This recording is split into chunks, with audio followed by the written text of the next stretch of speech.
Assalamu alaikum, dear students. I'm Dr. Haris Salim. I did my postdoctorate from University of Malaya, Malaysia, and second postdoc from International Islamic University, Islamabad. I did my PhD from Namal, and currently I am serving as an associate professor at Punjab University, Lahore. Dear aspirants, आज की जो हमारी orientation class है, इंशाल्लाह इस class के अंदर हम पांच छह बेसिक चीज़ों पे बात करेंगे। और फर्स्ट ऑफ ऑल हम इन चीज़ों को देखेंगे कि जिनकी वजह से हमारा सीएसएस में रिजल्ट इतना अच्छा नहीं आ रहा। क्योंकि अल्हम्दुलिल्लाह मुझे ये ऑनर है कि मैं एक से दो मरतबा सीएसएस का पेपर बना भी चुका हूँ और चेक भी कर चुका हूँ। ज़ाहिर अगर आप बनाएंगे तो चेक भी आपने करना है। उससे कुछ ऐसी चीज़ें मेरी नज़र से गुजरी कि जो सीएसएस में आपकी रिक्वायरमेंट क्या है इस्लामियात की, वो क्या डिमांड करते हैं। एक तो आपको रिव्यू रिपोर्ट पढ़ते हैं, आपको कुछ अंदाजा हो जाता है कि आपके पेपर में मेजर फॉल्ट्स क्या आ रहे हैं। लेकिन कुछ वो आपको गाइडलाइन देते हैं टीचर्स को कि आपने इन इन चीज़ों के ऊपर फोकस करना है। तो पहले तो हम उन चीज़ों के ऊपर बात करेंगे कि जिन चीज़ों को आपने अपने पेपर में इनकॉर्पोरेट करना है, जिसकी वजह से सीएसएस का रिजल्ट हमारा अच्छा नहीं आता। और सेकेंडली हम फिर आपकी तैयारी की ओर सामने रखते हुए एक सैंपल क्वेश्चन करेंगे, ताकि उन सारी चीज़ों को कैसे इनकॉर्पोरेट करना है और एक सैंपल क्वेश्चन आप करने की पोजीशन में हो। इसके अलावा हम कुछ पास पेपर और सिलेबस का भी रिव्यू करेंगे कि हर चैप्टर से पॉसिबल डायमेंशंस क्या बन सकती हैं और आपने किस किस डायमेंशन को किस किस एंगल से तैयार करना है। फिर सबसे इंपॉर्टेंट चीज़ है कि आप लोगों के पास रिसोर्स मटेरियल क्या है, कंटेंट कहाँ से मिलेगा, और मैं आपको कौन सा कंटेंट दूंगा, आपने खुद कहाँ से चीज़ें देखनी है, उसके ऊपर हम बात करेंगे। और उसके बाद कुछ हमारे प्राइमरी बुक्स हैं जो मैं आपको रिकमेंड करूंगा कि वो आपने तैयार करनी है। और मुझे यकीन है कि आप में से मोस्टली स्टूडेंट 2026 के लिए ही तैयारी कर रहे हैं। थोड़ा सा हम एक एनालिसिस भी कर लेंगे कि अगले एक दो सालों में सीएसएस में कौन कौन से क्वेश्चन ज़्यादा एक्सपेक्टेड हैं। ठीक है जी। अच्छा डियर स्टूडेंट्स, सबसे बुनियादी चीज़ जो हमने समझनी है कि सीएसएस में इस्लामियात एक चैलेंज क्यों बनता जा रहा है। कि आप बीएस लेवल तक देखते हैं तो कभी इस्लामियात आपकी पूरे स्टूडेंट लाइफ के अंदर कभी प्रॉब्लमेटिक सब्जेक्ट नहीं रहा। किसी में मार्क्स अच्छे आए ना आए, आपको श्योरिटी होती है कि मैं इस्लामियात में एक ग्रेड आराम से ले लूंगा। लेकिन जब यहां पर आप आते हैं सीएसएस में तो एकदम इस्लामियात इतना बड़ा चैलेंज बन जाता है कि सर्वाइवल हमारे लिए मुश्किल हो जाता है। और जब आप सर्वाइवल नहीं कर सकेंगे उसको, या सिर्फ आप 40-45 मार्क्स लेंगे, तो फिर आपकी अच्छी एग्रीगेशन नहीं बन सकती। अगर आपने सीएसएस में एक अच्छा स्कोर करना है तो आपको तीन कंपलसरी सब्जेक्ट्स जो हैं वो आपको 70+ पे जाने पड़ेंगे। अब वो जो तीन सब्जेक्ट्स आपके हैं वो कौन से हो सकते हैं। वो तीन सब्जेक्ट में एक तो इस्लामियात है, दूसरे नंबर पे आपके पास इंग्लिश प्रेसी है जिसमें आप मार्क्स ले सकते हैं, और तीसरे नंबर पर आपके पास जनरल साइंस के जो सब्जेक्ट है वो आपको मार्क्स अच्छे दे सकते हैं। तो बहरहाल जी, आपने फोकस ये करना है कि हम इस्लामियात में कैसे 70+ मार्क्स में जाएं। और उसके लिए जाहिर है कि कोई बहुत बड़ी चेंजिंग आपने लेके नहीं आनी। आपने सिर्फ करना ये है कि जो अपना क्राइटेरिया है तैयारी करने का, जो आपका पैटर्न है, आपने उसको चेंज करना है। तो उसको हम देखते हैं जी। सबसे बुनियादी चीज जो आपके एग्जामिनर कहते हैं कि आपके इस्लामियात के पेपर में सबसे बुनियादी चीज जिसकी कमी है वो है रेफरेंस। और जब हम रेफरेंस की बात करते हैं तो रेफरेंस से मेरी मुराद है कुरानी आयात और हदीस। कि हम कुरानी आयात और हदीस को अपने पेपर में मैक्सिमम इनकॉर्पोरेट करें। और उसके अंदर जो प्रॉब्लम हम फेस कर रहे होते हैं वो क्या है कि आमतौर पर आप देखते हैं कि आयात याद करना इतना आसान नहीं होता। ना आयात हमें याद होती हैं और ना आयात को सही तरीके से हम लोग लिख सकते हैं। जस्ट अ मिनट, ये मसला होता है, ये खराब हो जाता है, कभी ये हो जाता है। ये वाला काम क्यों नहीं कर रहा कैमरा।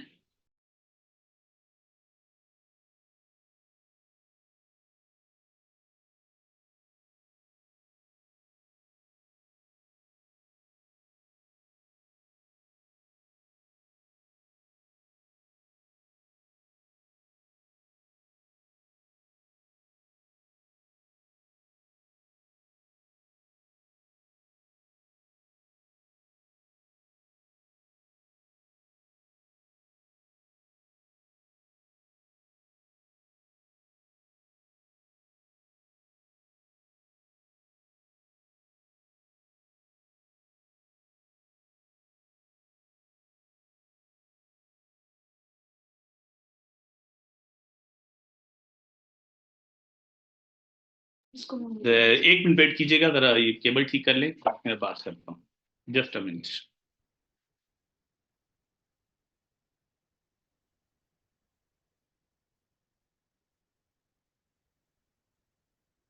ठीक है। अच्छा ये स्टूडेंट्स, हम बात ही कर रहे थे कि सबसे बुनियादी चीज आपके रेफरेंसेस हैं। तो आपने सबसे पहला काम ये करना है कि अपना जो भी आपने क्वेश्चन तैयार करना है, जो नोट्स आप तैयार करेंगे, आपके हर क्वेश्चन के अंदर कम से कम 5 से 6 आयत आपने लिखनी है।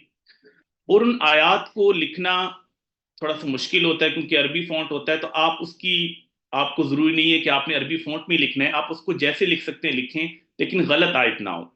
अब आयत कभी लेंथी होती है बहुत ज्यादा, तो आयत आप उतनी लिखें जितना आपका जो रेफरेंस है वो कंप्लीट हो जाए। जैसे आपके सामने पहली आयत है, लक़द कान लकुम फी रसूलिल्लाहि उस्वतुन हसना। अब ये आयत काफी लेंथी है। लिमन कान यरजुल्लाह वल यौमल आखिरा व ज़करल्लाह कसीरा।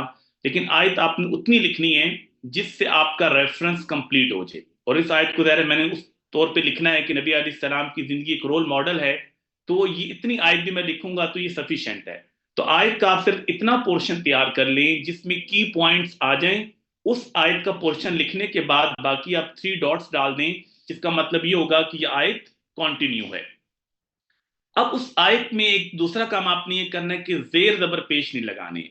अब बहुत से पेपर ऐसे आ रहे हैं कि जिसमें बच्चों को मैं बार बार मना करता हूं कि जेर जबर पेश ना लगाएं, इससे मीनिंग चेंज हो जाता है। आप सिर्फ सिंपल वर्ड्स में ये समझिए कि किसी लफ्ज पे पेश होती है, उसका मतलब होता है कि वो सब्जेक्टिव केस में है। आप उस पर जबर लगा देंगे, वो ऑब्जेक्टिव केस में चला जाएगा। आप जेर डालेंगे, वो पॉजेसिव केस में चला जाएगा। तो किसी आयत पर जेर जबर पेश ना लगाएं। ये इंटरनेशनल तरीका है आयात लिखने का, कुरान लिखने का, कि उस पर जेर जबर पेश नहीं लगाई जाती। हर बंदा खुद समझ लेता है, आपका एग्जामिनर भी पढ़ लेगा, और जिसको भी आप एड्रेस करें उसको पढ़ना आता होगा। तो जेर जबर पेश आप नहीं लगाएंगे। और तीसरी चीज क्या होती है कि इसका रेफरेंस कैसे लिखना है। देखिए, अच्छी बात तो ये कि आप कंप्लीट रेफरेंस लिखें। वमा अरसलनाका इल्ला रहमतल लिल आलमीन, सूरतुल अंबिया, वर्स नंबर 107, ये कंप्लीट रेफरेंस है। लेकिन अगर आपको वर्स नंबर याद नहीं होती तो आप फिर लिखें सूरतुल अंबिया, ये भी सफिशिएंट है। और अगर आपको ये भी तैयार नहीं होता तो आप जस्ट लिख दें अल कुरान, इतना लिख देंगे तो ये भी आपके लिए रेफरेंस कंप्लीट है। सिर्फ इसमें आपने इस चीज को इंश्योर करना है कि कुरान और हदीस में फर्क करें। किसी कुरान की आयत के आगे हदीस लिख दिया या किसी हदीस के आगे कुरान लिख दिया तो वो एक ब्लंडर होगा, वो फिर मतलब उसमें मार्क्स कटते हैं। सिर्फ आपको ये पता हो कुरानी आयत है तो अल कुरान भी लिख देंगे तो वो रेफरेंस आपका कंप्लीट होगा। अच्छा, इसमें आपने कितनी आयत लिखनी है, मैंने आपको बताया कि हर क्वेश्चन के लिए 5 आयत होंगी, तो आपने 4 क्वेश्चन अटेम्प्ट करने हैं। तो गोया आपको 20 से 25 आयत आपको तैयार होनी चाहिए। लेकिन आपके जहन में आएगा कि इतनी आयत हम कैसे तैयार करें। हर क्वेश्चन के लिए 5 आयत अगर होंगी तो ये तो हमें 100-200 के करीब आयत तैयार करनी होंगी। इसमें जो मेरा पहले से, जो बच्चे मेरे साथ पहले भी क्लास ले चुके हैं उनको पता है कि हम लोग ऐसे करते हैं कि हर चैप्टर की 5-6 ऐसी आयत तैयार करते हैं कि जो उस पूरे चैप्टर में चल जाती हैं। उन आयत को जब आप तैयार कर लेते हैं तो पूरा चैप्टर का कोई भी क्वेश्चन आता है तो वहां से अटेम्प्ट कर लेते हैं, तो आपको बहुत ज्यादा आयत तैयार नहीं करनी पड़ेंगी, क्योंकि वो अरबी से इतने हम फैमिलियर नहीं होते, तो आयत को तैयार करना मुश्किल लगता है। फॉर एग्जाम्पल, मैं आपको एक एग्जाम्पल कोट करूं। देखिए, आपके सामने पहली आयत है, लक़द कान लकुम फी रसूलिल्लाहि उस्वतुन हसना। आयत लंबी थी, हमने 3 डॉट्स लगा दिए। और रेफरेंस अगर सपोज हमें नहीं याद था तो हमने क्या लिख दिया, अल कुरान, कि बेशक तुम्हारे लिए नबी अलैहिस्सलाम की जिंदगी एक बेहतरीन नमूना है। अब इस आयत का ना आपने बेसिक थीम समझना है। इस आयत में क्या बताया गया है कि नबी अलैहिस्सलाम की जिंदगी हमारे लिए एक रोल मॉडल है। ठीक है। अब आपने देखना है कि इसको हम कहां कहां लिख सकते हैं। तो अब आप क्योंकि ये चैप्टर हमने तैयार किया है सीरत नबी के लिए, अभी सीरत नबी का चैप्टर था, तो हम सीरत नबी का सिलेबस निकालते हैं कि उसमें आपसे पूछा क्या जाता है। अब आपने जस्ट मिनट, सीरत नबी का जो हमारा सिलेबस है, मैं आपके सब वो शो करता हूँ।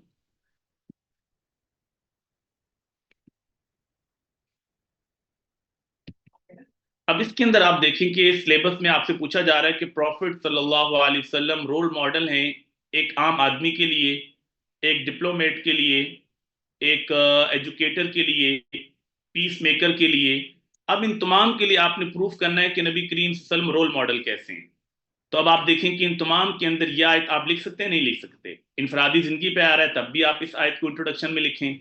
डिप्लोमेसी पे क्वेश्चन आ रहा है, आप लिखते हैं कि नबी करीम सल्लल्लाहु अलैहि वसल्लम पूरी इंसानियत के लिए एक बेहतरीन डिप्लोमेट थे, कि कायनात में आपसे बेहतर कोई डिप्लोमेट नहीं गुजरा, जैसे कि अल्लाह ताला कुरान में आपको बताते हैं कि आप पूरी दुनिया के लिए रोल मॉडल है।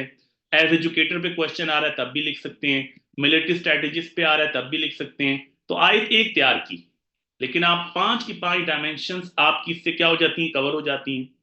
आप दूसरी आयत देख लें, वमा अरसलनाका इल्ला रहमतल लिल आलमीन, हमने आपको तमाम जहान के लिए रहमत बना के भेजा। अब इंडिविजुअल पे क्वेश्चन आ गया, आप नबी करीम सल्लल्लाहु अलैहि वसल्लम की फॉरगिवनेस का जिक्र करेंगे लाजमी तौर पर, तो ये आयत वहां पे फिट आ जाएगी। डिप्लोमेसी में आप बदला नहीं लेते, माफ करते हैं, आप कोई भी डिप्लोमेटिक एक्ट बता दें, नबी इस्लाम ने ट्रीटी ऑफ हुदैबिया की और रहमत का सबूत दिया। एज एजुकेटर क्वेश्चन आता है तो नबी अलैहिस्सलाम का तरीका तदरीस में मारपीट नहीं थी, डांटना नहीं था, प्यार से पढ़ाते थे, बड़ी बड़ी गलतियां माफ करते थे, फिर इस आयत को लिख सकते हैं। मिलिट्री स्ट्रैटेजिस्ट है, आप बताएं कि दुश्मनों के साथ नबी अलैहिस्सलाम ने क्या रवैया रखा, कॉन्क्वेस्ट ऑफ मक्का में कैसे आम माफी का ऐलान किया, पीस मेकर में भी लिख दें। तो अब आप देखें कि ये एक आयत है, लेकिन इस एक आयत को आप उस पूरे चैप्टर का कोई भी क्वेश्चन आता है, उस क्वेश्चन में आप बड़े आराम से उसको लिख सकते हैं। तो ये हम आपको ये एक तरीका बता देंगे कि आपने करना ये होगा कि हर चैप्टर के लिए पांच पांच आयात तैयार कर लें जस्ट, और उन पांच आयात में होगा ये कि आपको कोई भी क्वेश्चन आएगा उस चैप्टर का तो आप उसको अटेम्प्ट करने की पोजीशन में होंगे। ठीक है जी। तो पहला काम आपका क्या हो गया कि आपके 7 चैप्टर्स हैं, मैं आपको 7 डॉक्यूमेंट्स दूंगा, और हर एक के शुरू में 5-6 आयात होंगी। बस वो 5-6 आयात आप तैयार कर लेंगे तो आपकी कोई 25 के करीब आयात बनेंगी, तो आपका आयात का मसला हल हो जाएगा। बस इसमें एहतियात इतनी करें कि उनको पहले ना आयात को देख के लिखें, क्योंकि अगर अरबी के अंदर एक लेटर की भी गलती हो जाती है तो वो फिर एक माफी नहीं होती, क्योंकि अल्लाह का कलाम है, इसमें हम चेंजिंग नहीं कर सकते। हाँ, आप तर्जमा कर रहे हैं उर्दू में या इंग्लिश में, उसमें अगर थोड़ा सा मफहूम तब्दील हो जाता है तो आप रेफरेंस भी लिख देते हैं कि आयत का मफहूम ये है, understanding of this verse, abstract from this verse करके थोड़ा बहुत उर्दू या इंग्लिश ट्रांसलेशन में तब्दीली हो जाए तो इतना बड़ा मसला नहीं होगा। लेकिन अरबिक को ना देख के लिखें बार बार, और इनको तैयार कर लें। और ये आयत बहुत छोटी छोटी है, आप देखें, वइन्नका लअला खुलुकिन अज़ीम वस्सुल्हु खैर, सुलह में बेहतरी है। अब जहां जहां रिकंसिलेशन हुई तमाम जगहों पर इसको आप लिख सकते हैं। तो पहला काम तो डियर स्टूडेंट्स ये वाला है आयात का, और ये काम का मैंने आपको तरीका बता दिया कि आपको हर डॉक्यूमेंट की शुरू में 5-6 आयात दे दूंगा, वो आप तैयार कर लीजिएगा, तो आपका वो सारा चैप्टर आयात के लिहाज से तैयार हो जाएगा। अच्छा, दूसरी चीज जो आपकी एग्जामिनर को रिक्वायर्ड है, जिससे आपका पेपर पॉलिश हो जाता है, वो चीज है जी कोटेशंस। देखिए, कोटेशन से आपके पेपर की वैल्यू बढ़ जाती है, आपके रेफरेंसेस ज्यादा आते हैं, पता चलता है कि आपकी एक्सटेंसिव रीडिंग्स हैं, आपने लोगों को पढ़ा, उनकी बातों को कोट कर रहे हैं, अपनी बात को आप एक वेटेज दे रहे हैं मुख्तलिफ कोटेशंस के जरिए से। तो कोटेशन इस्लामियात के पर्सपेक्टिव में दो तरह की आती हैं। एक तो आपने तैयार करनी होगी ओरिएंटलिस्ट। देखिए, ओरिएंटलिस्ट हम कहते हैं कि जो नॉन मुस्लिम इस्लाम की स्टडी करते हैं, एक ज्यूज है, कोई क्रिश्चियन है, अगर वो हिंदू है, वो नबी अलैहिस्सलाम की सीरत को पढ़ता है, उस पर कोई किताब लिखता है, अपने ख्यालात का इजहार करता है, उसको हम बोलते हैं मुस्तशरिकीन, ओरिएंटलिस्ट। तो कुछ ऐसे ओरिएंटलिस्ट जो थोड़े से मॉडरेट हैं, बहुत बाइस नहीं है, एक तो हम उनकी भी कोटेशंस कोट करें, उनकी किताबों का रेफरेंस भी लिखें, और कुछ आप कोटेशंस लिख रहे हैं मुस्लिम स्कॉलर्स की, और उसमें ये एहतियात करें कि वो स्कॉलर्स कंट्रोवर्शियल ना हो, मतलब ऐसे स्कॉलर्स हों कि जिनके ऊपर सबका इत्तेफाक है, ताकि आपके पेपर में कोई ऐसी बात ना हो जिससे एग्जामिनर को कोई मौका मिल जाए। और ये भी कोटेशंस आपके लिए जो इकट्ठी की हैं वो ऐसी हैं कि जो बड़ी ही जनरल और यूनिवर्सल है। जैसे आपके सामने पहली कोटेशन है, T.W. आर्नल्ड की किताब है द प्रीचिंग ऑफ इस्लाम। वो लिखता है कि Islam was spread through peaceful means not by sword. अब आप खुद सोचिए कितनी जनरल सी कोटेशन है। अब प्रॉफिट सल्लल्लाहु अलैहि वसल्लम एज डिप्लोमेट आ रहा है तब भी लिख देंगे, पीस मेकिंग में भी लिख देंगे, कमांडर में भी लिख देंगे, और एक चैप्टर को छोड़ के बाकी चैप्टर्स में भी लिख सकते हैं। इस्लामोफोबिया पे क्वेश्चन आ गया, आप इसको लिख सकते हैं। ह्यूमन राइट्स पे क्वेश्चन आ गया, तब भी आप इसको लिख सकते हैं। इसी तरीके से कैरन आर्मस्ट्रांग है, इनकी किताब है Muhammad the prophet of our time. वो लिखती हैं अपनी किताब में कि Islam is religion of peace and its prophet preach tolerance and को एग्जिस्टेंस।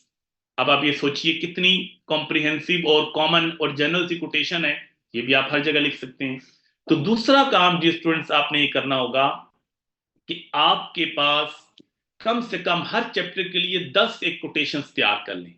बीच में कुछ ओरिएंटलिस्ट की हो जाए, कुछ मुस्लिम स्कॉलर्स की हो जाए, और ये आप इंपॉर्टेंट जगहों पे लिखें जहां पर आप मेजर कंटेंट में आपको लग रहा है कि मैंने इंपॉर्टेंट चीज लिखनी है, और साथ एक कोटेशन ऐड कर दिया, क्रिटिकल एनालिसिस के अंदर कोटेशन डाल दी, कंक्लूजन को एक अच्छी सी कोटेशन के ऊपर खत्म कर दें, बीच में की कोटेशन डाल सकते हैं, थोड़ा सा उसकी प्रेजेंटेशन भी अच्छी करके, ताकि मार्कर चेंज कर लें, कोई आप पॉइंटर चेंज कर लें, थोड़ा मार्जिन कम कर दें, ताकि नजर आ जाए कि कोटेशन है आम आपकी जो पेपर से डिफरेंट चीज नजर आ रही है। तो दूसरा काम आपने ये करना है। इसमें मैं आपको कुछ मेजर कोटेशंस तो दे दूंगा, लेकिन इसमें आप मजीद एडिशन करते रहिएगा और आपकी तैयारी बेहतर होती जाएगी। तो दूसरा काम आपका ये होगा।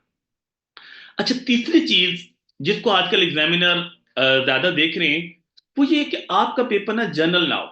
ये तो आपको शायद पता ही होगा कि सीएसएस में जनरलाइजेशन बहुत ज्यादा तबाहकुन होती है।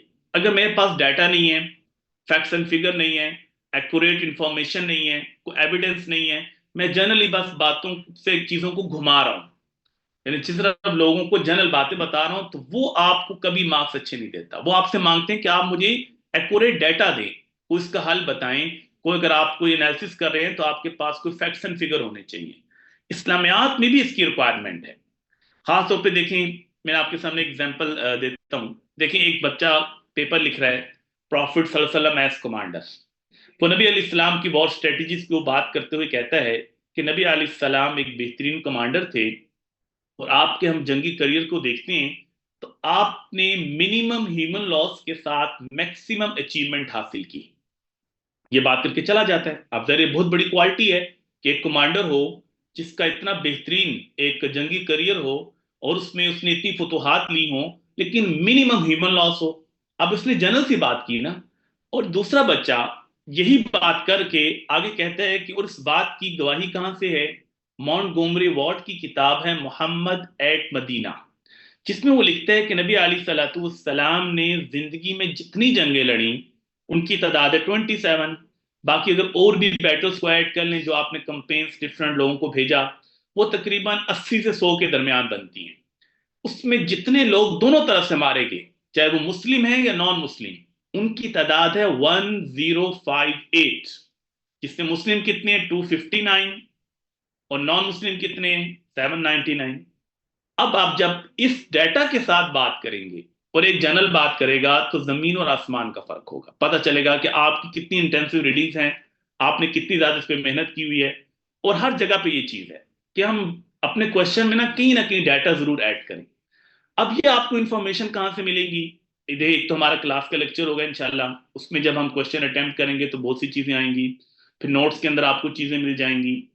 इसके अलावा बसा औकात ऐसा होता है कि आपके सामने कोई अच्छा आर्टिकल आ जाता है, कुछ आर्टिकल्स मैं आपको पढ़ने के लिए दूंगा, उन आर्टिकल्स के अंदर बड़ा अच्छा डाटा मिल जाता है, उसको नोट कर लें। या कभी आप डेली न्यूज़पेपर के अंदर कोई ऐसी इंफॉर्मेशन आपको मिल जाती है, उसको अपने पास नोट कर लें। किसी किताब को आप पढ़ें, उसमें से चीजें मिल जाएंगी। तो ये एक आपका एक लॉन्ग जर्नी होता है जिसमें से आप चीजें इकट्ठी करते हैं। कुछ चीजें नो डाउट हम दे देंगे, लेकिन कुछ चीजें आप खुद भी इस जहन से चीजों को पढ़ें। कोई अच्छी डॉक्यूमेंट्री आपको मिल गई जिसमें आप देखते हैं कितना बेहतरीन डाटा है, तो आप इसमें क्या करते रहेंगे, ऐड करते रहेंगे। तो तीसरा काम क्या होगा कि अपने पेपर के अंदर आपने बिल्कुल एक जनरल किस्म की असेसमेंट नहीं करनी, जनरल किस्म का एनालिसिस नहीं करना। कोई डेटाबेस हो, कोई इसमें फैक्ट्स एंड फिगर हो, कोई इसमें एविडेंस हो, उसके साथ आपने बात करनी। आप इस्लामोफोबिया पे बात करें, आपको एग्जाम्पल ही कोट नहीं करते हैं, तो आपकी बात की जीरो वैल्यू है। आप बताते हैं जी स्वीडन में ये हुआ, न्यूजीलैंड के क्राइस्ट चर्च में ये हुआ, कनाडा में अफजल फैमिली के साथ ये हुआ, फ्रांस के अंदर ये हुआ। अब आपकी बात की वैल्यू है कि आप एक एविडेंस के साथ बात कर रहे हैं, ठीक है। तीसरी चीज आपने क्या करनी है कि आपने डिफरेंट डाटा जो है अपने पेपर में ऐड करना है। अब चौथे नंबर पे आ गए। देखिए, चौथी जो चीज है वो ये है कि खास तौर पर मैं आपको अगर पिछले 2-3 सालों की बात करूं, इसमें जो सबसे ज्यादा इंस्ट्रक्शन दी जा रही है वो क्या है कि आप मैक्सिमम किताबों के नाम ऐड करें अपने पेपर में। अब आप कहेंगे कितनी किताबें हम कहाँ से लाएं और हमें कैसे पता चलेगा कि कौन सी किताब ऐड करें कौन सी ना करें। सपोज देखें आपके पास हर सब्जेक्ट का सिलेबस होगा। मैं जस्ट मिनट आपके साथ सिलेबस शेयर करता हूँ। उससे हर सिलेबस के एंड पे ना आपको एक लिस्ट मिलती है जिसमें किताबों के नाम लिखे होते हैं। ये देखिए जी, आपको जी इस्लामियात है, इस्लामियात के एंड पे ये आपको नजर आ रही है एक बुक्स की लिस्ट है, रिक्वायर्ड रीडिंग्स। ये 1 से शुरू हो रहा है और 17 किताबें हैं जिनको आपने तैयार करना है। और रिकमेंडेड रीडिंग्स को भी ऐड कर लें तो सिर्फ जी 41 किताबें हैं जो आपने पढ़नी है। ठीक है। और आप कह रहे होंगे कि भाई हमने 2026 में ही देना है, लेकिन इतना भी टाइम नहीं है कि हम 41 किताबें पढ़ लें। जाहिर है आप 2-3 ही पढ़ सकेंगे मैक्सिमम।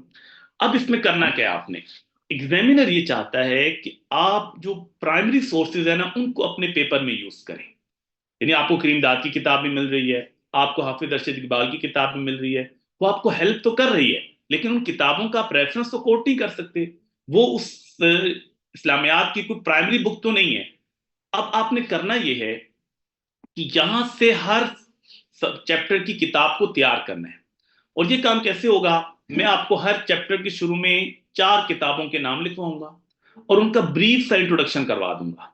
तो और बता दूंगा कि ये बातें, यानी कि वो किताबें इतनी जनरल सी हैं कि उसके अंदर तकरीबन वो सारा चैप्टर उसके अंदर मौजूद होगा। तो आप अपने डिफरेंट क्वेश्चन को अटेम्प्ट करते हुए उन किताबों का हवाला देंगे। जैसे अब आपको ये जो किताब नजर आ रही है, introduction to Islam, Islam its meaning and message, ये 2 किताबें ऐसी हैं जिसमें आपका ऑलमोस्ट सारा सिलेबस कवर हो रहा है। तो अब आप कोई भी बात जब करेंगे तो हम आपको बता देंगे कि ये बात इस किताब में भी लिखी है, इस किताब में भी लिखी है, आप उसका रेफरेंस दे दें। अच्छा, उसके बाद इस्लाम एंड द इकोनॉमिक चैलेंज, आपको नाम से पता चल रहा है कि इसमें इकोनॉमिक्स के ऊपर बात है। तब आप इकोनॉमिक सिस्टम के ऊपर क्वेश्चन आता है, आप इस आपका हवाला दे दें। और हवाले का मतलब क्या होता है, देखिए इसमें कुछ टेक्निक्स हैं, इतनी किताबें कोई भी नहीं पढ़ सकता, लेकिन कुछ कॉमन सी चीजें हैं। कुछ चीजें तो मैं आपको बता दूंगा भाई ये इस किताब में लिखी हुई है, कुछ आप कॉमन सेंस से कर सकते हैं कि यार कुछ जनरल किस्म की मालूमात हैं।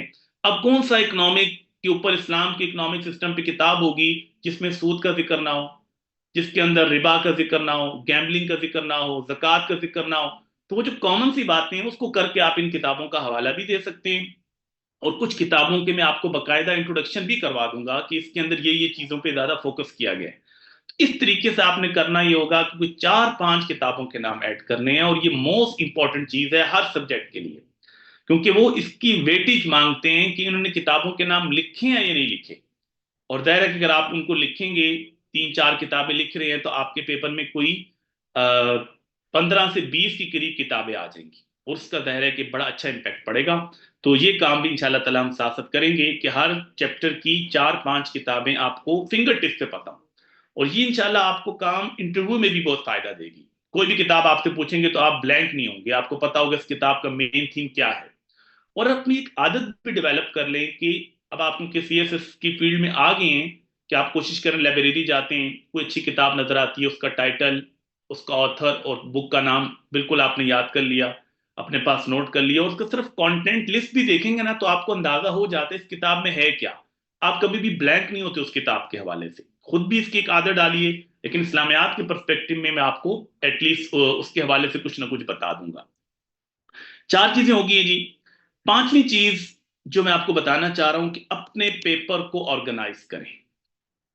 देखिए मैं आपको अगर एक दो रिव्यू रिपोर्ट दिखाऊं, आपको अंदाजा होगा कि एग्जामिनर कहते हैं कि हम आपसे जो चीज पूछते हैं ना वो हमें आपके पेपर में नजर नहीं आती, हम पूछते कुछ हैं, आप बताते कुछ हैं। जस्ट अ मिनट में आपके साथ एक रिव्यू रिपोर्ट शेयर करता हूं। आप उसके पर्सपेक्टिव में देखिएगा कि हम क्या चीज लिख रहे हैं और एग्जामिनर क्या चीज मांग रहा है आपसे। आप लोगों के जितने भी क्वेश्चन है ना वो एंड पे मैं आपको मौका दूंगा, उन तमाम क्वेश्चन को मैं एड्रेस करेंगे। मोस्टली क्वेश्चन खुद ब खुद इसमें आ जाएंगे, ठीक है। अब ये देखिए रिव्यू रिपोर्ट है। ये रिव्यू रिपोर्ट कब लिखते हैं, जब एग्जामिनर पेपर चेक कर लेता है तो सीएसएस वाले कहते हैं जी आप बताएं कि आपने कॉमन गलतियां कौन सी देखी हैं। तो उनके ऊपर फिर वो लिखते हैं कि हर क्वेश्चन में ये प्रॉब्लम है। अब ओवरऑल आप देखें कि उन्होंने जो प्रॉब्लम्स ओवरऑल लिखी हैं वो क्या है। overall standard of the performance cannot be regarded as satisfactory. Most of the candidates didn't comprehend the proper dimension of the question which was actually asked. They normally attempted in their own dimension of knowledge. Handling the question in a wisely manner as per requirement of the question is seen very rare throughout the scripts. अब problem क्या होती है, हम question को understand नहीं करते। आप CSS का क्वेश्चन कभी भी सिंपल नहीं होगा। आप कहें कि आपको कहा जा रहा हो जी इस चीज पे नोट लिखें, इसकी खसूसियात लिखें, ऐसे कभी भी नहीं पूछते। वो आपसे घुमा फिरा के पूछते हैं। आपने फेवरेट स्पीच तैयार कर ली, हम इमेजिन कर रहे होते हैं वो हमसे कहेंगे जी फेवरेट स्पीच की खसूसियात लिख दें, वो कभी भी नहीं कहेंगे। उन्होंने आपसे क्या क्वेश्चन किया कि the last sermon of the holy profit सल्लल्लाहु अलैहि वसल्लम is the basic document for awakening of conscious of human rights, कि दुनिया में इंसानी हुकूक की शौरी बेदारी के लिए खुतबा हज्जतुल विदा सबसे अहम दस्तावेज है। हम क्या करते हैं, खुतबा हज्जतुल विदा की खसूसियात लिख के आ जाते हैं। आपने उसको हैंडल ही सही तरह से नहीं किया, क्वेश्चन को पूछा कुछ है, लिख के कुछ आ रहे हैं। वो आपसे कहते हैं जी विमेन राइट्स के ऊपर बात करें और current wave of feminist movement के पर्सपेक्टिव में, और आपने क्या किया जी, सिर्फ ये लिखकर आगे कि विमेन राइट्स होते क्या है, जिसने उन्होंने क्वेश्चन नंबर 4 में कहा हुआ है कि हमने क्वेश्चन किया, क्वेश्चन नंबर 4 था कि विमेन राइट्स को फेमिनिज्म के पर्सपेक्टिव में बताएं। Most of the candidates simply write mention simply write of women in Islam without any connection with wave of modern feminism movement. आप मुझे बताएं कि क्वेश्चन तो कंप्लीट ही नहीं हुआ आपका। और बसा का क्या होता है कि हम क्वेश्चन इतना जनरल कर देते हैं कि हम एग्जामिनर को कहते हैं भाई तुम खुद जो है अपना आंसर ढूंढ लो। फॉर एग्जाम्पल मैं एक दो आपके सामने पेपर अगर शेयर कर सका ताकि आपको इस चीज का बिल्कुल आइडिया हो जाए कि आपने अपनी प्रेजेंटेशन और पेपर को किस अंदाज से टैकल करना है। देखिए जी, सपोज आपके सामने एक क्वेश्चन है। क्वेश्चन नंबर आप क्योंकि सीरत ही हम सबसे पहले पढ़ेंगे, क्वेश्चन नंबर 5 आप देखिए। एग्जामिनर कह रहा है कि elucidate how the prophet of Islam हजरत मोहम्मद सल्लल्लाहु अलैहि वसल्लम exemplified him as the greatest peacemaker in the world by making reconciliation with pagans, Jews and Christians. वाजे करें कि कैसे मुशरिकीन और यहूदो नसारा से मफाहमत करके नबी अलैहि सलाम ने दुनिया के अजीम तरीन पैगंबर अमन होने की मिसाल कायम की। अब आप सबसे पहले सोचा करें कि क्वेश्चन के कितने पार्ट्स हैं। क्वेश्चन के 2 पार्ट्स हैं। पहले नंबर पे उसने क्या कहा है कि आप ये प्रूफ करें कि कैसे नबी अलैहिस्सलाम ने ये जो 3 बड़े ग्रोह थे, पैजन्स यानी मुशरिकीन, यहूद और ईसाई, इनसे मफाहमत के लिए क्या कुछ किया। अच्छा, ये आपने प्रूफ कर दिया कि आपने ये डॉक्यूमेंट्स हैं, ये आपकी ट्रीटीज हैं। अच्छा, उसके बाद वो कहते हैं फिर आप बताएं कि इससे नबी अलैहिस्सलाम को greatest peace maker in the world कैसे प्रूफ करते हैं। अच्छा, हम लोग क्या करते हैं, क्योंकि हर गाइड बुक में नबी अलैहि सलाम की जब भी आप डिप्लोमेसी को पढ़ते हैं वो लिखा हुआ है मक्की और मदनी जिंदगी के लिहाज से कि मक्की जिंदगी में ये काम किए, मदनी जिंदगी में ये काम किए। हम शुरू हो जाते हैं ये मक्की जिंदगी हिल्फुल फजूल का वाक्या, फलां वाक्या फलां वाक्या, मदनी जिंदगी ये वाक्या, और उसके बाद अल्लाह हाफिज जी। वो कहते हैं भाई मुझे तो अपना आंसर मिल ही नहीं रहा। उसका आंसर तो ये था ही नहीं कि मक्की और मदनी जिंदगी के लिहाज से अपने क्वेश्चन की आपको कैटेगराइज करें या उस हवाले से लिखें। वो तो जो आपसे क्वेश्चन कर रहा है वो आप उसको एड्रेस ही नहीं कर रहे। अब आप इसको कैसे लिखते हैं, अगर कोई बच्चा लिखे इंट्रोडक्शन, फिर एक्सपोर्टिंग पैराग्राफ लिखे कि नबी अलैहिस्सलाम की रिकंसिलिएशन पॉलिसी क्या थी। अब देखिए क्वेश्चन के साथ हम मांग हो रहा है।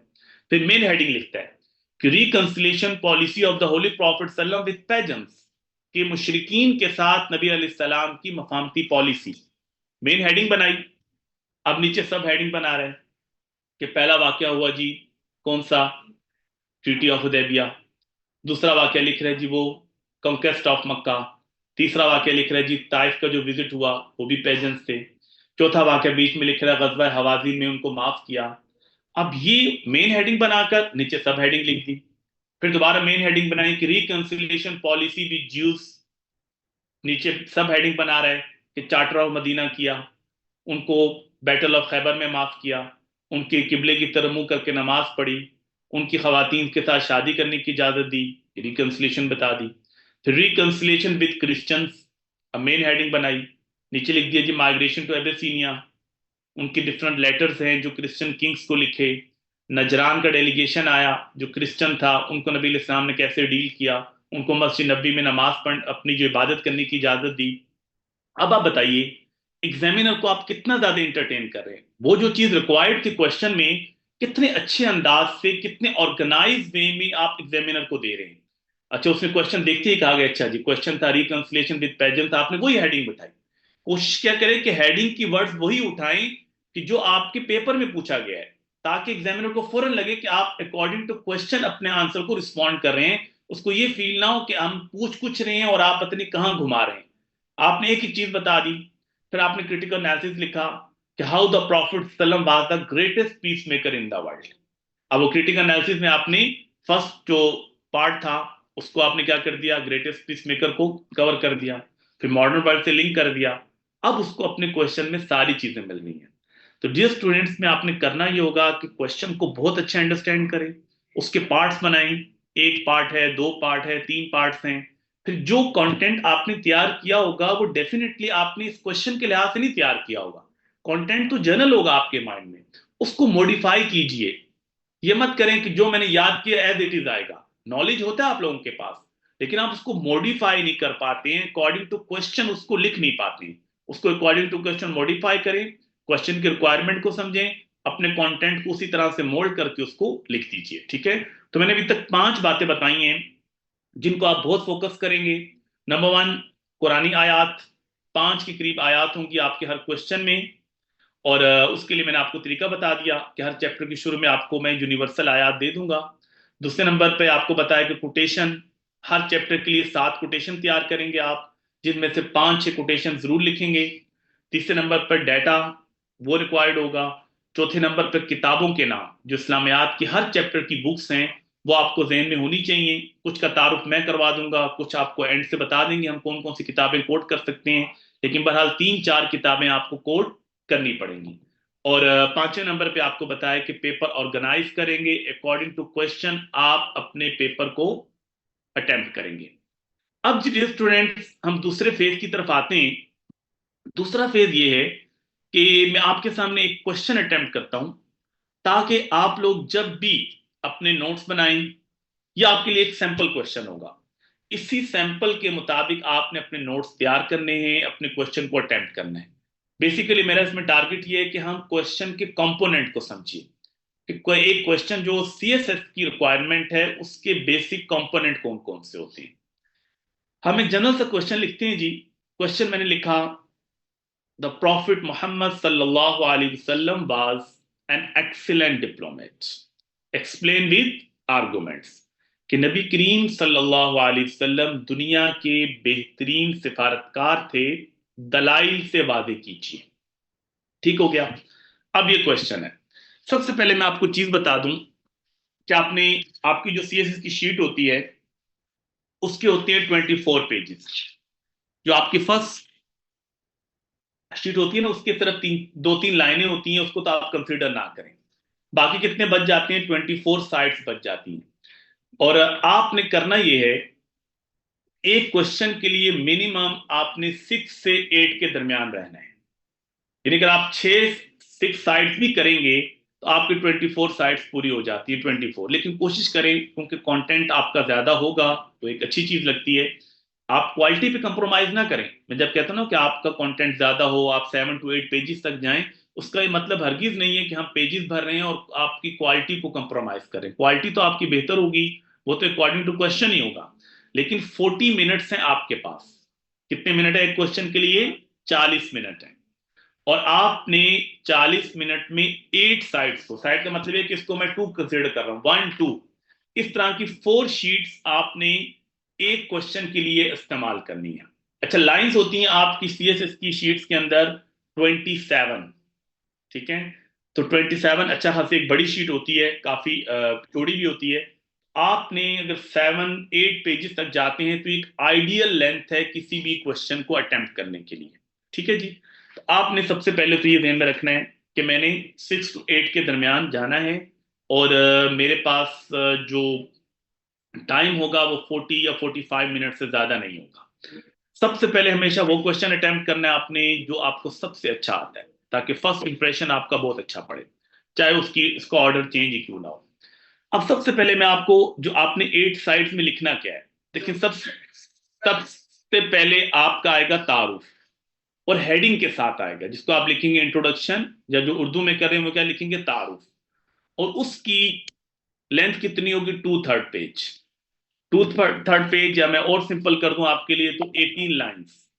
आपने क्या ध्यान में रखना है, 18 लाइन्स आपकी होनी चाहिए। ये आपका होगा तारुफ। फिर हम उस पर बात करेंगे कि तारुफ आप कैसे लिखेंगे। उसके बाद आपने उस क्वेश्चन के अकॉर्डिंगली स्पोर्टिंग पैराग्राफ बनाने। स्पोर्टिंग पैराग्राफ का मतलब होता है कि डायरेक्ट उस चीज पे क्वेश्चन तो नहीं पूछा गया, लेकिन वो उसके साथ बहुत रिलेट कर रही होती है। तो हम एक स्पोर्टिंग पैराग्राफ, बहुत ज्यादा लेंथी नहीं होगा वो, क्योंकि एकदम हम क्वेश्चन शुरू नहीं करेंगे, थोड़ा सा एक बीच में कनेक्टर्स को ऐड करते हैं। तो एक स्पोर्टिंग पैराग्राफ होगा जो इंट्रोडक्शन और मेजर कंटेंट के दरमियान हमारा क्या होगा, कनेक्टर का काम करेगा। और इसकी लेंथ अगर आप और सिंपल करते हैं तो वो हम कर सकते हैं जी, 9 लाइन्स कर देते हैं मैक्सिमम, ठीक है, क्योंकि स्पोर्टिंग पैराग्राफ है। उसके बाद ये आपका एक पेज हो गया है। 2/3 पे आपका आ गया इंट्रोडक्शन, और 1/3 पे आपका क्या आ गया जी, स्पोर्टिंग पैराग्राफ। तो एक पेज आपका, 1 साइड, यानी अभी हमने क्या कवर किया है, ये 1 साइड हमारी कवर होगी कि 2/3 पेज पे आपका तारुफ आ गया, और 1/3 पे एक छोटा सा स्पोर्टिंग पैराग्राफ हमने लिख लिया। अच्छा, उसके बाद आपने करना ये है कि जो क्वेश्चन का मेन थीम है उसको समझिए। देखिए, एग्जामिनर हर चीज को माफ कर देगा, लेकिन अगर आपकी डायरेक्शन गलत है उसको माफ नहीं करेगा। डायरेक्शन का मतलब क्या है, पूछा कुछ है, जवाब कुछ दे रहे हैं। थोड़ा सा सोचिए कि मेजर चीज क्या पूछी जा रही है। अब आपने इसमें सोचा कि क्वेश्चन था कि नबी अलैहिस्सलाम एक बेहतरीन डिप्लोमेट है, दलाइल से वाज़ेह करें। यानी ये क्या पूछ रहा है कि नबी अलैहिस्सलाम की मक्की और मदनी जिंदगी में आपकी सिफारतकारी की मिसालें कौन सी हैं, यही पूछ रहा है। ये मेजर थीम हो गया। ये जो कोर थीम होगा ना क्वेश्चन का, उसको आपने 4 पेजेस पे लेके जाना है। क्या मतलब 4 पेजेस का, 1 2, ये 2 साइड हैं, और एक और पेजेस लगा लें, तो 2 पेजेस और 4 साइड्स। ये आपका आ जाएगा major theme, to the point वो चीजें आएंगी जिसके ऊपर क्वेश्चन पूछा जा रहा है, ताकि आप बिल्कुल आप उसको अच्छे अंदाज से क्या करें, एड्रेस कर लें। अच्छा, ये आपने लिख लिया। उसके बाद फिर आपने एक सपोर्टिंग पैराग्राफ लिखना है, वो भी 1/3 पेज का होगा, वो आप लिख लेंगे। उसके बाद डियर स्टूडेंट, जो दो चीजें हैं ना, ये आपके पेपर में जान डाल देती हैं। ये एक है जी क्रिटिकल एनालिसिस, तनकीदी जायजा, और दूसरा है कि अपने क्वेश्चन को मॉडर्न वर्ल्ड से लिंक करें। ये दो चीजें सीएसएफ के अक्सर पेपर के अंदर गायब होती हैं। हम मेजर थीम लिख के आ जाते हैं और क्वेश्चन हमारा कंप्लीट हो जाता है। अच्छा, अब जो रिक्वायरमेंट है आपके पेपर की, और खास तौर पे एग्जामिनर को जो इंस्ट्रक्शन देते हैं कि भाई क्रैमिंग को डिस्करेज करना है, मेमोराइजेशन को क्या करना है, डिस्करेज करना है। कि एक बंदा बिल्कुल एज इट इज चीजें याद करके आके लिख कर आ गया है, वो कहते हैं इसको बहुत इंकरेज ना करें। किसको इंकरेज करें, जो तनकीदी जायजा करता है और अपने क्वेश्चन को मॉडर्न वर्ल्ड से लिंक करता है। आप खुद मुझे बताएं कि आप में से सीएसएस का कौन सा बच्चा ऐसा होगा जो मेजर थीम नहीं लिखेगा। हर एक बच्चा लिखेगा नबी इस्लाम ने मक्की जिंदगी में ये काम किया, आपने चार्टर ऑफ मदीना किया, आपने लेटर्स लिखे, आपने ट्रीटी ऑफ हुदैबिया किया, आपने ये काम किए, तो हर एक बच्चा लिखेगा। तो डिफरेंस कहां से क्रिएट होगा, जो डिफरेंस क्रिएट होगा ये होगा तनकीदी जायजा। ये असल में आपकी इनोवेशन है। असल जो क्रिटिकल थिंकिंग है, आपकी इनोवेटिव थिंकिंग है, ये है क्रिटिकल एनालिसिस। ये बताता है क्रिटिकल एनालिसिस कि आपकी सब्जेक्ट पे कमांड कितनी है, आपको सब्जेक्ट आता कितना है। आपने रट्टा नहीं लगाया हुआ, आप चीजों को समझ रहे हैं, उसको कैसे आप एनालाइज कर रहे हैं। इसकी स्किल अपने अंदर डेवलप करनी है, और वो इंशाल्लाह मैं आपको फिर साथ साथ बताऊंगा क्रिटिकल एनालिसिस कैसे डेवलप होगा और उसमें क्या क्या चीजें ऐड करनी है। तकरीबन 1.5 पेज आपका तनकीदी जायजे में आएगा। इसके अंदर कोई हेडिंग नहीं बनानी है आपने, इसको आपने लिखते जाना है, और मेजर चीजों को आप हाईलाइट कर दें। लेकिन इसको एग्जामिनर लाजमी पढ़ता है और बड़े गौर से पढ़ता है। इससे वो आपके बारे में जहन बनाता है कि आपकी सब्जेक्ट पे कमांड कितनी है। मैं भी आगे आपको बताऊंगा क्रिटिकल एनालिसिस में आप क्या लिखेंगे, ठीक है। और उसके बाद यदि मॉडर्न वर्ल्ड से लिंक करना, अब वो ये कहती हैं सीरत वाले जी, आप हमें बता देते हैं कि सीरत में ये चीजें आई हैं, आप नबी अलैहिस्सलाम को दुनिया के लिए रोल मॉडल कैसे बनाएंगे जब मॉडर्न वर्ल्ड से लिंक करेंगे, कैसे। नबी अलैहिस्सलाम की डिप्लोमेसी भी क्वेश्चन है, तो आप बताइए कि नबी अलैहिस्सलाम ने ये काम किए, और मॉडर्न वर्ल्ड में इन कामों को आज भी डिप्लोमेसी में इस्तेमाल किया जा रहा है। आपके पास रिंग थी, आप उससे क्या करते थे? स्टैंप करते थे, लेटर को सील करते थे। आज के दौर में साइफर है। आप जितने भी मैसेंजर आते हैं उनको इम्यूनिटी देते, आज के दौर में भी इम्यूनिटी है। आपने उनके लिए गेस्ट हाउसेस बनवाए, आज के दौर में भी है। नबी अलैहिस्सलाम ने गिफ्ट लिए भी और दिए भी, आज के दौर में गिफ्ट डिप्लोमेसी है। इस तरह की लंबी लिस्ट हम बना सकते हैं। ये होता है मॉडर्न वर्ल्ड से लिंक करना कि नबी अलैहिस्सलाम क्यों जदीद दुनिया के लिए रोल मॉडल है। और उसके बाद आएगा आपका कंक्लूजन, हासिल बहस तकरीबन आधे पेज का। ये तो पहले अपने जहन में बिठा लें कि ये 8 साइड्स पे आपको क्वेश्चन होना चाहिए आइडियली स्पीकिंग। 4 पेजेस पे आपका कोर थीम आ गया, स्पोर्टिंग पैराग्राफ कोर थीम के ऊपर आ गया और नीचे आ गया। इंट्रोडक्शन आ गया 2/3 पेज का, क्रिटिकल एनालिसिस आ गया, मॉडर्न वर्ल्ड से लिंक कर लेना और कंक्लूजन पे चले जाना है। अब हम थोड़ा सा इस क्वेश्चन को और ज्यादा इसके ऊपर बात करते हैं ताकि आप थोड़ा सा इसको अच्छी तरह से अंडरस्टैंड कर लें। देखिए क्वेश्चन है हमारे पास, प्रॉफिट सल्लम दुनिया के बेहतरीन सफारतकार थे, दलाइल से वाज़ेह करें। आप इंट्रोडक्शन बनाना बहुत आसान है। इंट्रोडक्शन में हमने क्या करना होता है, जोन सभी आपका क्वेश्चन का आउटलाइन होगी ना आपके जहन में कि क्वेश्चन है इसके अंदर मैं यही चीजें लिखूंगा, उन तमाम आउटलाइन का जो वन लाइनर है वो आपके इंट्रोडक्शन में आ जाएगा। पहला सेंटेंस आपने कहां से लेना है? पहला सेंटेंस आपने क्वेश्चन से ही उठा लेना है। थोड़ा सा एक जनरल किस्म का सेंटेंस उठाएं, बहुत स्पेसिफिक ना हो। आप कहते हैं कि इंसानी तारीख में नबी अलैहिस्सलाम से बेहतर या अजीम सिफारतकार कोई नहीं गुजरा, एक जनरल सी स्टेटमेंट दे दी। या आप कह देते हैं सपोज नबी करीम सल्लल्लाहु अलैहि वसल्लम की सफारतकारी पूरी दुनिया के लिए रोल मॉडल है, एक बड़ी जनरल सी स्टेटमेंट। अगर मुश्किल लग रहा है क्वेश्चन से ही क्या कर लें, पैराफ्रेजिंग कर लें, तब भी हो सकता है। अच्छा, उसके बाद जब आपने पहला सेंटेंस लिख लिया, फिर आपने देखना है कि उस क्वेश्चन में कोई मुश्किल वर्ड तो नहीं है। आपने कहा वर्ड है डिप्लोमेट, इसको भी तो एक्सप्लेन करना चाहिए मुझे। तो आप क्या कर लेंगे जी, सेकंड लाइन में डेफिनेशन ऑफ डिप्लोमेसी, डिप्लोमेसी क्या है उसको आप एक्सप्लेन कर दें। ठीक है जी, आपने बता दी, अच्छी सी डेफिनेशन कर दी। फिर आपने कहा कि मैंने जो स्पोर्टिंग पैराग्राफ लिखना था उसमें ऑब्जेक्टिव्स ऑफ डिप्लोमेसी लिखने थे या प्रिंसिपल्स ऑफ डिप्लोमेसी लिखने थे। तो आपने वो तो वहां तो पैराग्राफ लिखना है, उसका एक लाइनर उठा के आपने इंट्रो में लिख दिया। फिर मक्की और मदनी पीरियड का एक एक लाइनर उठा के लिख दिया, कंटेम्प्रेरी वर्ल्ड से एक लाइन उठा के लिख दी। तो जो जो आपने क्वेश्चन में मेजर पार्ट्स है ना, उनका एक एक जुमला उठाकर आप किस में लिख दें, इंट्रोडक्शन में लिख दें, तो आपका इंट्रोडक्शन कंप्लीट हो जाएगा। अच्छा, फिर हमने कहा क्या था कि स्पोर्टिंग पैराग्राफ लिखना है, तो स्पोर्टिंग पैराग्राफ आपका 1/3 होगा। इसको आप चाहें तो बुलेट्स में भी लिख सकते हैं, लेकिन मैं आपको रिकमेंड ये करूंगा जब अपने नोट्स आप बनाए ना, आपने कोई 5 के करीब स्पोर्टिंग पैराग्राफ बनाने हैं हर क्वेश्चन के लिए। हर क्वेश्चन के लिए आपने 5 के करीब स्पोर्टिंग पैराग्राफ बनाने। क्यों जी? पेपर में तो एक या दो लिखने हैं, लेकिन होता यह है कि बसा औकात पेपर में आपका जो एक आपने स्पोर्टिंग पैराग्राफ बनाया है वो ज्यादा रिलेट नहीं कर रहा। तो आपने कुछ 4-5 स्पोर्टिंग पैराग्राफ बनाए। सपोज आप डिप्लोमेसी पे क्वेश्चन तैयार कर रहे हैं, आप एक स्पोर्टिंग पैराग्राफ बना देते हैं सफारतकारी के मकासिद, ऑब्जेक्टिव्स ऑफ डिप्लोमेसी। एक आप बना देते हैं प्रिंसिपल्स ऑफ डिप्लोमेसी, सफारतकारी के उसूल। एक आप बना देते हैं जी सफारतकारी की खसूसियात, कि नबी अलैहिस्सलाम की सफारतकारी की खसूसियात क्या थी। अच्छा, चौथा आप बना देते हैं कि नबी अलैहिस्सलाम की सफारतकारी अरब की सफारतकारी से कैसे डिफरेंट थी।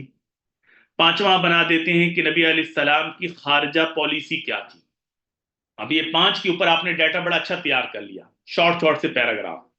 अब डिप्लोमेसी में कोई भी क्वेश्चन आता है तो आप देखें कि इन पांचों में से कौन से 2 पैराग्राफ ज्यादा अच्छे लग रहे हैं। एक को इंट्रो के फौरन बाद लिख दिया और एक को क्रिटिकल एनालिसिस के ऊपर लिख दिया, तो आपका काम आसान हो जाएगा, आपको टाइम वेस्ट नहीं करना पड़ेगा। और दूसरा बड़ा फायदा ये होता है कि कभी कभी आपका मेजर कंटेंट ज्यादा अच्छा तैयार नहीं होता, तो आप क्या करते हैं कि दो दो सपोर्टिंग पैराग्राफ लिख देते हैं। पहले ऑब्जेक्टिव डिप्लोमेसी लिख दी, फिर आप लिख दिया नबी इस्लाम की सफारतकारी की खसूसियात।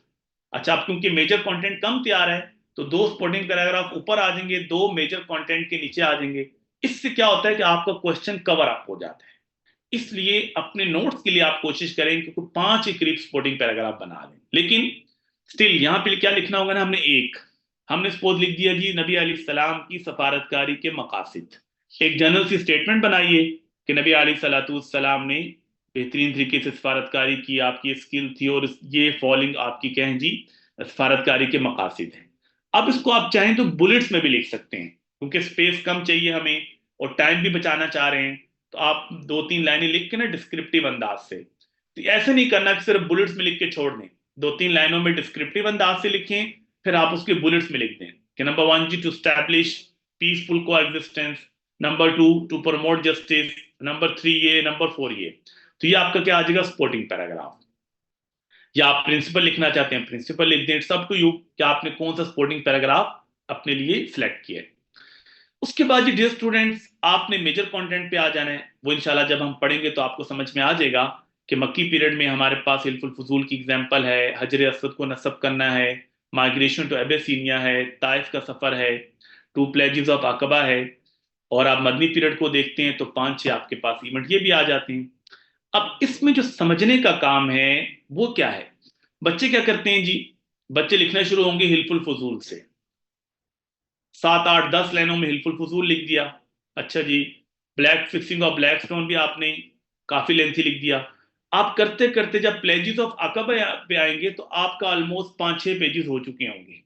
आप कहेंगे मेरे पास तो अब टाइम भी खत्म हो रहा है, स्पेस भी खत्म हो रही है।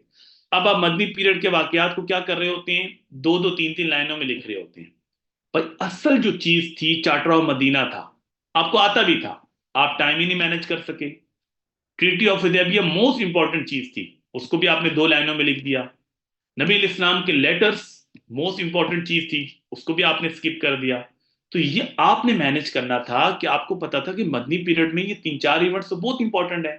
अगर मैं 4 पेजेस लिख रहा हूं तो मुझे 2.5 या 3 तो मदनी पीरियड पे लगाने हैं। मक्की पीरियड में जितने वाकयात हैं 5, उसको मैंने बिल्कुल ब्रीफली लेके जाना है। या तो मैं मक्की पीरियड के वाकयात को कम कर दूं, 2 3 वाकयात में खत्म कर दूं, 2 3 को स्किप कर दूं, या मैं 5 को इतना प्रिसाइज करके लिखूं कि वो 1 या 1.5 पेज में कंप्लीट हो जाए, ताकि मैं मैक्सिमम चीजें जो इंपॉर्टेंट चीजें हैं उसके ऊपर काम बात करूं। हम आमतौर पर करते क्या है कि एक तरतीब से बात चीजें लिखते रहते हैं और इंपॉर्टेंट चीजों को छोड़ देते हैं। तो ये आपने बड़ा ध्यान से लिखना है, इंपॉर्टेंट चीज को वेटेज ज्यादा दें, और जो आपको लगता है कंपैरेटिवली कम इंपॉर्टेंट है तो उसको या तो 4 5 लाइनों में बिल्कुल उसको मिनिमाइज कर दें या स्किप कर दें। अच्छा, एक और चीज जो आप मेजर कंटेंट में गलती करते हैं, होता क्या है जी, सपोज देखें जी, मैं लिख रहा हूं मेजर कंटेंट, मैंने लिखा जी नबी करीम सल्लल्लाहु अलैहि वसल्लम ने लोगों को 2 मरतबा हबशा की तरफ हिजरत करने का हुक्म दिया। पहली बार 15 लोग गए, दूसरी बार 86 लोग गए, वहां पर ये हुआ, पूरा वाक्य लिखा मैंने। उसके बाद मैंने अगली हेडिंग दे दी। एग्जामिनर कहता है भाई साहब, आपने माइग्रेशन टू एबेसिनिया तो लिख दिया, लेकिन ये तो प्रूफ ही नहीं किया कि माइग्रेशन टू एबेसिनिया नबी अलैहिस्सलाम की डिप्लोमेसी की मिसाल कैसे बन रही है। आपको वाकया लिखने के बाद अगली लाइन में 2 3 लाइनों में उसको अपने क्वेश्चन के साथ लिंक करना है कि नबी अलैहिस्सलाम ने कैसे मक्का से बाहर अपने लिए अलायंस तलाश किए और लोगों के लिए शेल्टर ढूंढा, जो कि आपकी सफारतकारी की मिसाल है। ये जुमला लिखूंगा तो आपका क्वेश्चन के साथ ये सारी इंफॉर्मेशन रिलेट करेगी। हम क्या करते हैं जी, मुख्तलिफ अंदाज से ना स्केटिंग फॉर्म में डिफरेंट हेडिंग्स लिखते जाते हैं, और ये काम हम छोड़ देते हैं एग्जामिनर के ऊपर, वो खुद ही लिंक कर ले कि इससे डिप्लोमेसी कैसे प्रूफ हो रही है। कोई भी आप चीज लिख रहे हैं, 5 6 लाइनों में आपने वाक्य बताया, ओके जी, अगली 2 से 3 लाइनों में उसको कंक्लूड करके उसको क्वेश्चन के साथ रिलेट करें कि वो डिप्लोमेसी की मिसाल है, वो पीस मेकिंग की मिसाल है, किस चीज की मिसाल है। ठीक है, तो ये आपने मेजर कंटेंट लिख दिया। फिर एक और सपोर्टिंग पैराग्राफ आपने लिखना था, आपने लिख दिया कि नबी अलैहिस्सलाम की खारजा पॉलिसी क्या है, क्योंकि ये भी सपोर्टिंग पैराग्राफ है, इसको भी आप ब्रीफली लिख देंगे इसी तरीके से। अच्छा, जो मेन चीज है ना क्रिटिकल एनालिसिस, थोड़ा सा मैं आपको इसका अंदाजा दे देता हूं, फिर इंशाल्लाह जब हम क्लास में डिस्कस करेंगे तो आपको पता चलेगा। इसको आपने बहुत अच्छे तरीके से तैयार करना है, और ये असल में आपका असल इम्तिहान ये है कि आप क्रिटिकल एनालिसिस कैसे अच्छा लिखते हैं। देखिए, आपको क्रिटिकल एनालिसिस में जितना भी आपने क्वेश्चन अटेम्प्ट किया है उसके ऊपर आपने कमेंट्री करनी है, और इस हवाले से जो भी आपके पास अच्छी इंफॉर्मेशन है वो आप क्रिटिकल एनालिसिस में लिखते जाएं। सपोज आपने पहली चीज क्या लिखी थी, ऑब्जेक्टिव्स ऑफ डिप्लोमेसी, ये तो आप लिख दिए थे। अब आप क्रिटिकल एनालिसिस कर रहे हैं, अब आपने इसी के अंदर से 2 4 जुमले निकाल लेने हैं, इसके ऊपर कमेंट्री करनी है कि नबी करीम सल्लल्लाहु अलैहि वसल्लम एक बेहतरीन सफारतकार थे, और आपने सफारतकारी की फिलॉसफी चेंज कर दी कि अरब के यहाँ सफारतकारी होती थी अपने पर्सनल रिलेशन बढ़ाने के लिए, अपने कबायली सुपरियोरिटी के लिए। नबी अलैहिस्सलाम ने उसको इस्लाम से लिंक कर दिया और कहा कि अपने पर्सनल ग्रज के लिए कुछ नहीं होगा, पर्सनल बेनिफिट के लिए नहीं होगा, सिर्फ इस्लाम को प्रमोट करने के लिए, इस्लाम को स्प्रेड करने के लिए या ट्रीटीज को बहाल करने के लिए हम सफारतकारी करेंगे। इसके ऊपर आप कमेंट्री कर रहे हैं। फिर आपने कहा जी मैंने मिसाल दी थी जी हिल्फुल फजूल की। अब हिल्फुल फजूल पूरा वाक्य वहां पे लिखा है। अब क्रिटिकल एनालिसिस में आपने वाक्य रिपीट नहीं करना, इसके ऊपर कमेंट्री करनी है कि जो वो हुआ था।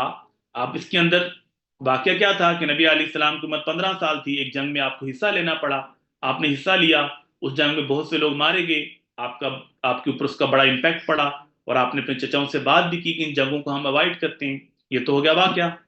अब आप इसके ऊपर कमेंट्री करें कि देखिए नबी करीम सल्लम की कितनी पीस लविंग नेचर थी कि हिल्फुल फजूल में देखें कि नबी अलैहिस्सलाम 15 साल के हैं, कोई वही नहीं है, कोई आपके पेरेंट्स नहीं है, स्टिल आपकी पीस लविंग नेचर आपको मजबूर कर रही थी कि आप लोगों से बात करें कि हमने जंगों को अवॉइड करना है। अब इस ये आपकी क्या है, कमेंट्री हो रही है। आपने जी फिक्सिंग ऑफ ब्लैक स्टोन लिखा, अब इसके ऊपर आप कमेंट्री करें कि दुनिया में सबसे मुश्किल काम सफारतकारी में क्या होता है कि आप एक ऐसा फैसला करें जो तमाम लोगों के लिए काबिल कबूल हो। और नबी इस्लाम ने हजर असवद को फिक्स करने पे एक ऐसा फैसला सुनाया जो तमाम ग्रुप्स के लिए एक्सेप्टेबल भी था। और नबी इस्लाम ने एक खूबसूरत जजमेंट के जरिए से बहुत बड़ी लड़ाई को क्या कर दिया, खत्म कर दिया। माइग्रेशन टू अबिसिनिया पूरा वाकया आपने मेजर कंटेंट में लिखा है, क्रिटिकल एनालिसिस में उसके ऊपर कमेंट्री कर रहे हैं आप कि सबसे मुश्किल काम क्या होता है एक लीडर के लिए, एक डिप्लोमेट के लिए, कि वो अलाइज कौन से बना रहा है, जगह का इंतखाब कौन सा कर रहा है, फिर औरतों और बच्चों को और औरतों और मर्दों दोनों को भेजना, हत्ते जाफर को भी भेजना, ताकि वहां पे अगर कोई काउंटर करना पड़े तो उनके पास नॉलेज है, कम्युनिकेशन स्किल है। ये जो चीजों पे आप बात कर रहे होते हैं ना, ये है क्रिटिकल एनालिसिस।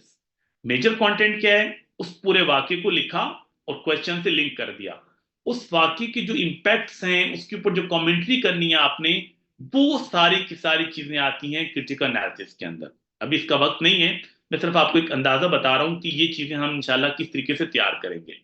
और उसके बाद मॉडर्न वर्ल्ड से लिंक कैसे करना है कि जो मैंने आपको चीजें बताई कि नबी अलैहिस्सलाम ने डिप्लोमेसी में जो जो काम इंट्रोड्यूस करवाए या जिनको आपने इनिशिएट किया, वो हम जदीद दुनिया में भी इस्तेमाल कर रहे हैं, जिसमें तोहफे हैं, लेना देना है, गेस्ट हाउसेस को बनाना, अपने जो एम्बेसडर थे उनके प्रोटेक्शन के लिए काम करना, उनके ऊपर कोई अटैक करता है तो आपने कहा कि हम उनके खिलाफ जंग करेंगे। तो ये सारी चीजें, इंटरफेयर डायलॉग कराना, ये सारी चीजें उसमें ऐड हो जाएंगी। अब ये आपने एक क्वेश्चन कर लिया, उसके बाद आपने 5 आयात फिक्स करनी है कि 5 आयात हमने कहाँ कहाँ लिखनी है। 5-6 कोटेशन हैं, वो आपने जेहन में रखनी है कि कौन कौन सी कोटेशन कहाँ पर आएंगी, किताबों के नाम कहाँ कहाँ पर आएंगे। अब जब इस तरह से आपको क्वेश्चन होगा तो आप मुझे बताएं कि एग्जामिनर क्यों आपको 16-17 नंबर नहीं देगा। आप जिस तरफ एक रॉ कंटेंट उठा के लिख आते हैं, ना आयात होती हैं, ना हदीसें होती हैं, ना कोटेशंस होती हैं, ना किताबों के नाम होते हैं, ना पेपर ऑर्गेनाइज होता है, ना क्रिटिकल एनालिसिस होता है, ना मॉडर्न वर्ड से लिंक करते हैं, तो आपको नंबर क्यों देगा। तो ये आपको अभी तो लग रहा हो ना थोड़ा सा कि इतनी सारी चीजें एक क्वेश्चन में कैसे होंगी। ये सिर्फ आपका एक फियर है। आप 2-3 दफा जब एक क्वेश्चन अटेम्प्ट करेंगे तो आपकी एक हैबिट बन जाएगी कि अच्छा हमने इस अंदाज से क्या करना है, क्वेश्चन अटेम्प्ट करना है। बहरहाल जी, ये एक मैंने थोड़ा सा कोशिश की कि आपको थोड़ा सा इसका अंदाजा हो जाए कि आपने पेपर को कैसे लेके चलना है। अब आ जाते हैं अपने सिलेबस की तरफ कि हमारा सिलेबस क्या है, उसकी डायमेंशन मेजर कौन कौन सी हैं और उसकी हम तैयारी कैसे करेंगे। मैं एक मिनट सिलेबस आपके साथ शेयर कर लूं और एक दो चीजें और हैं इंशाल्लाह, उसके बाद मैं आप लोगों के क्वेश्चन की तरफ आता हूं। सिर्फ मुझे 2-3 चीजें और बताने दें। अच्छा ये जी आपका सिलेबस है। आपके सीएसएस के इस्लामियात के पेपर में, इस्लामियात में 7 चैप्टर्स हैं। और देखें, आप इस हवाले से बिल्कुल परेशान ना हो कि आप समझ रहे होंगे कि हम ऑनलाइन हैं तो पता नहीं हमारी तैयारी सही होगी नहीं होगी। ऑनलाइन में आपको टाइम भी ज़्यादा मिलता है और हमारा जितना भी यहाँ पे एक्सपीरियंस रहा, जिन बच्चों ने ऑनलाइन किया, बहुत से लोगों ने तो फिर फिजिकल के बाद ऑनलाइन में शिफ्ट हुए कि ऑनलाइन के अंदर आपको टाइम भी ज़्यादा मिल रहा होता है, आपकी वैल्यूएशन भी बहुत अच्छी हो रही होती है क्योंकि एक एक का बच्चे के ऊपर अलग से फोकस हो रहा होता है। तो उस हवाले से आपको बिल्कुल कोई परेशानी नहीं होगी। और आप लोग माशाल्लाह 26 के में आपने ज़ाहिर अपीयर होना है, तो आपके पास एक अच्छा टाइम है कि इस टाइम आप इनरोल होते हैं तो आपके पास ऐसा टाइम होगा कि आप 5-6 महीनों में बिल्कुल अपनी तैयारी करके फारिग हो जाएंगे और फिर अलग से बैठकर अपनी चीज़ों को रिवाइज करेंगे, और जितने भी हमारी टेस्ट सीरीज होगी उसमें आप ज्वाइन कर सकते हैं। इसलिए ये आपको परेशानी ना हो कि हमारी कोई तैयारी बेहतर ऑनलाइन की वजह से नहीं होगी। और वैसे भी आपको इस दफ़ा 20% डिस्काउंट भी इसमें वो दे रहे हैं, ठीक है। अच्छा, हमारे जो चैप्टर है वो 7 है। जो पहला चैप्टर है आपका इंट्रोडक्शन टू इस्लाम, ये चैप्टर ना आपका कंपैरेटिवली आसान भी है, और इस चैप्टर में बहुत ज्यादा चीजें कॉम्प्लिकेटेड करके नहीं पूछी जाती, एक सिंपल अंदाज से पूछी जाती हैं। एक पैटर्न है सेट, उसी के ऊपर चीजें पूछते हैं। इसमें आपका एक क्वेश्चन भी आ जाता है और कभी कभी दो क्वेश्चन भी आ जाते हैं, यानी एक तो मस्ट आता है और दो क्वेश्चन आने के भी चांस होते हैं। अच्छा, इसमें आपने तैयार क्या करना है, तीन चीजें तैयार करनी है। नंबर वन, इसमें आपने ये देखना है कि ओवरऑल रिलीजन के ऊपर कोई चीज ना पूछी जाए, यानी जो फर्स्ट 4 डायमेंशन है ना, इनको मिलाकर कोई एक सवाल बना देते हैं। दीन की जरूरत और अहमियत पे बात करें, इस्लाम एक बतौर मजहब इसमें खसूसियात क्या हैं, दीन और मजहब में क्या फर्क है, यानी ओवरऑल रिलीजन के ऊपर कोई क्वेश्चन आ सकता है। एक तो डायमेंशन ये है। दूसरी इसकी डायमेंशन ये है कि Islamic belief and its impact. हमारे जो आर्टिकल्स ऑफ फेथ हैं वो तो 6 हैं, आमनतु बिल्लाही व मलाइकतिही व कुतुबिही व रुसुलिही वल यौमिल आखिर वल कद्र। लेकिन क्वेश्चन आमतौर पर आपसे किसके ऊपर पूछा जाता है, तौहीद, रिसालत, आखिरत। बस तीन आपने ये बिलीफ तैयार करनी है, इस पे अच्छा सा नोट तैयार करना है, तौहीद पर, रिसालत पर और आखिरत पर। अच्छा, ये क्वेश्चन आता है 20 मार्क्स का, तो 10 नंबर का होता है इस्लामिक बिलीफ्स पे नोट, और 10 नंबर के होते हैं इसके इम्पैक्ट। और इम्पैक्ट आपने तैयार करने हैं कि इंफरादी जिंदगी पे क्या इम्पैक्ट है, कोई 7-8 इम्पैक्ट वो तैयार कर लें, और इज्तिमाई जिंदगी पे क्या इम्पैक्ट है, कोई 4-5-6 वो तैयार कर लें। तो तौहीद, रिसालत, आखिरत पे अच्छा सा नोट, और इनके इम्पैक्ट इंडिविजुअल और सोशल लाइफ पे क्या पड़ते हैं। और तीसरी चीज है हमारे पास इस्लामिक वर्शिप, इस्लामी इबादात, जिसमें नमाज, रोजा, ज़कात, हज आता है। इसके ऊपर भी 20 मार्क्स का क्वेश्चन आता है, 10 नंबर का नोट होगा। और यहाँ पर जो आपने इम्पैक्ट तैयार करने होंगे वो 10 नंबर के स्पिरिचुअल, मोरल और सोशल इम्पैक्ट, तीन इम्पैक्ट तैयार करने होंगे। तो ये फर्स्ट चैप्टर है जिसमें तीन मेजर डायमेंशन है, जिसमें से एक तो ओवरऑल इस्लाम के ऊपर पूछा जा सकता है, इस्लामिक बिलीफ में से तौहीद, रिसालत और आखरत के ऊपर, और इस्लामिक वर्शिप में से नमाज, रोजा, ज़कात, हज, और इनके इम्पैक्ट तैयार करने हैं। ये क्वेश्चन बहुत आसान होता है क्योंकि इसमें कोई चीजें इतनी घुमा फिरा के नहीं पूछी जाती, ट्रेडिशनल वे में आपसे चीजें पूछी जाती हैं, और ये आपको स्कोर भी अच्छा दे देता है, ये वाला चैप्टर। अच्छा, दूसरा चैप्टर है आपका सीरत से रेलिवेंट, जिसमें आपको इन 5 डायमेंशंस को तैयार करना है। इसमें होता ही है कि इन 5 डायमेंशन में से कोई एक डायमेंशन आ जाती है, 20 मार्क्स की लाजमी आती है, ठीक है। लेकिन सीरत में एक चीज होता है कि पूरी सीरत में से ना कोई 10 नंबर का नोट भी उठा के ना एंड पे दे देते हैं। तो सीरत को थोड़ा सा हमने डिटेल में तैयार करना होता है कि 5 डायमेंशन भी तैयार हों, और ओवरऑल सीरत के ऊपर अगर कोई क्वेश्चन आता है, जैसे एक दफा माइग्रेशन टू एबिसिनिया पे आ गया, ट्रीटी ऑफ हुदैबिया पे आ गया, किसी बैटल पे नोट आ गया, क्योंकि आजकल ना क्वेश्चन नंबर 8 जो है उस पे 10-10 नंबर के दो नोट्स दे रहे हैं, तो वो नोट भी आमतौर पर सीरत में से आता है, ठीक है। तो सीरत की 5 डायमेंशंस प्लस सीरत की किसी भी पहलू के ऊपर नोट ना आ जाए तो हमें एक कंप्लीट सीरत को भी तैयार करना होगा, यह आपकी सेकंड डायमेंशन है। तीसरे नंबर पे है जी women rights and human rights. इसमें आपने तीन चीजें तैयार करनी है। नंबर वन, फेवरल सरमन, खुतबा हज्जतुल विदा, मोस्ट इंपॉर्टेंट है, इसके ऊपर 3-4 बार क्वेश्चन आ चुका है। इसी तरीके से बेसिक ह्यूमन राइट्स, बुनियादी इंसानी हुकूक कौन से हैं, जिसमें राइट्स ऑफ माइनॉरिटीज भी आ जाते हैं, ह्यूमन डिग्निटी भी आ जाता है। और तीसरे नंबर पर इसमें आपने तैयार करना है जी विमेन राइट्स, औरतों के हुकूक। ये मोस्ट इंपॉर्टेंट है, औरतों के हुकूक पे भी बहुत क्वेश्चन रिपीट होते हैं। लेकिन इसमें देखिए प्रॉब्लम ये है कि हम लोग करते क्या है, हम लोग बस विमेन राइट्स को तैयार कर लिया, भाई वो सिंपल विमेन राइट्स पे क्वेश्चन नहीं पूछता, वो आपसे कहेगा जी विमेन राइट्स बताओ, कंपैरेटिवली बताओ, फेमिनिज्म के पर्सपेक्टिव में बताओ, इनहेरिटेंस के ऊपर अलग से पूछ लेता है, डॉटर के ऊपर अलग से पूछ लेता है। इसलिए जब भी हम एक क्वेश्चन को तैयार करेंगे तो उसकी पॉसिबल डायमेंशन को पहले सोचेंगे कि किस किस डायमेंशन पे क्वेश्चन आ चुका है और किस पे आ सकता है। हम सिंपल चीज तैयार करते हैं, डायमेंशन को छोड़ देते हैं, थोड़ा सा एग्जामिनर क्वेश्चन को आगे पीछे कर लेते हैं और हम ब्लैंक हो जाते हैं कि अब हम क्या करें। ठीक है, तो तीसरा चैप्टर आपका क्या होगा? Human rights, farewell sermon and women rights. अच्छा, ये तीन चैप्टर अगर आप बहुत अच्छे तैयार कर लेना तो आमतौर पर इसमें से चार क्वेश्चन हो जाते हैं, क्योंकि एक एक क्वेश्चन तीनों में से तो लाजमी आता है। और एक ना एक चैप्टर तीनों में से लाजमी होता है जिसमें क्या क्वेश्चन आ जाए, दो क्वेश्चन आ जाए। तो बहरहाल मैं आपको ये नहीं कह रहा कि आप बाकी चीजें छोड़ दें, लेकिन ये तीन चैप्टर को फुल फ्लेक्स तैयार करना, इसमें से कोई चीज स्किप ना करें, ताकि आप एटलीस्ट बिल्कुल सेफ साइड पे क्या हो जाए, पहुंच जाए। अच्छा, जो आपका चैप्टर नंबर 4 है, इस्लामिक कल्चर एंड सिविलाइजेशन, इसमें हर साल क्वेश्चन नहीं आता, कोई 2 या 3 साल के बाद क्वेश्चन आता है। और इसमें जो चीज पूछी जाती है आमतौर पर इस्लामी सिविलाइजेशन की खुसूसियात या डिफरेंट एलिमेंट्स पूछ लेते हैं वेस्टर्न सिविलाइजेशन के और इस्लामिक सिविलाइजेशन के। इनको आपने तैयार करना होगा, लेकिन हर साल ये क्वेश्चन नहीं आता। इस्लाम इन मॉडर्न वर्ल्ड, इसमें कोई भी जदीद दुनिया का जो इशू है, खास तो पाकिस्तान के पर्सपेक्टिव में, जैसे इस्लामोफोबिया हो गया, एक्सट्रीमिज्म हो गया, जिहाद और दहशत गर्दी हो गई, इस तरह के जो मॉडर्न इशू हैं 4-5, वो हमने तैयार करने होंगे। और इसमें भी एक क्वेश्चन तो मस्ट आता है, हर साल एक सवाल इसमें से आता ही आता है। ठीक है, उसके बाद जी पब्लिक एडमिनिस्ट्रेशन एंड गवर्नेंस इन इस्लाम, इसके ऊपर भी हर साल क्वेश्चन नहीं आता, लेकिन इसमें जो चीज ज्यादा आ सकती है 2-3 साल बाद अगर आती है, तो ये जो लास्ट 4 डायमेंशन है ना, चारों खुलफा राशिदीन को तैयार कीजिए, इनका गवर्नेंस का मॉडल क्या था, कुछ लेटर से हजरत अली और हजरत उमर के, उनको तैयार करें। इनके ऊपर इस दफा 10 नंबर का नोट भी आ गया था। सरकारी मुलाजमीन की जिम्मेदारियां क्या हैं और एहतसाब का निज़ाम क्या है इस्लाम का, पर इनको आपने तैयार करना है। लेकिन ये चैप्टर भी इस तरह का नहीं है कि हर साल इसमें से क्या आए, क्वेश्चन आए।